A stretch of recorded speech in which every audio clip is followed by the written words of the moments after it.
एक ऋषि का ऐसा भयानक श्राप जिसने हनुमान जी की माता को स्वर्ग से उठाकर एक पल में बंदरिया बनाकर धरती पर फेंक दिया। कहानी शुरू होती है स्वर्ग की अप्सरा पुंजिक स्थला से। उस समय पृथ्वी पर महान ऋषि दुर्वासा कठोर तपस्या कर रहे थे। देवताओं के राजा इंद्र को डर लगने लगा कि कहीं ऋषि अपनी तपस्या की ताकत से इंद्रदेव से भी ज्यादा शक्तिशाली न बन जाएं और इंद्रलोक पर राज न कर लें। अपनी कुर्सी बचाने के लिए देवताओं के राजा इंद्र ने पुंजिक स्थला को आदेश दिया कि पृथ्वी पर जाओ और दुर्वासा ऋषि का ध्यान भटका दो।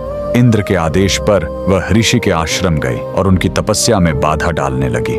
ऋषि दुर्वासा ने गुस्से में आंखें खोली और उसे श्राप दे दिया। तूने एक चंचल वानर की तरह हरकत की है, जा पृथ्वी पर तेरा चेहरा भी वानर जैसा हो जाएगा। अप्सरा ने रोते हुए ऋषि के पैर पकड़ लिए। तब ऋषि ने दया दिखाई और मुक्ति का उपाय बताया। जिस दिन तुम भगवान शिव के 11वें रुद्र अवतार को जन्म दोगी, तुम वापस अप्सरा बन जाओगी। इसी श्राप के कारण उस अप्सरा ने पृथ्वी पर वानर राज कुंजर के घर बेटी के रूप में जन्म लिया, जिनका नाम अंजना पड़ा। बरी होने पर उनका विवाह महान वानर योद्धा केसरी से हुआ, लेकिन श्राप से मुक्ति पाने के लिए उन्हें एक पुत्र की आवश्यकता थी। इसलिए माता अंजना ने हम्पी के इसी अंजनाद्रि पर्वत पर भगवान शिव की घोर तपस्या की। सालों की तपस्या से शिव जी प्रसन्न हुए और वायुदेव के माध्यम से अंजना के गर्भ में दिव्य शक्ति स्थापित की। और तब इसी पहाड़ी पर जन्म हुआ बजरंग बली का। हनुमान जी के जन्म लेते ही माता अंजना का श्राप टूट गया।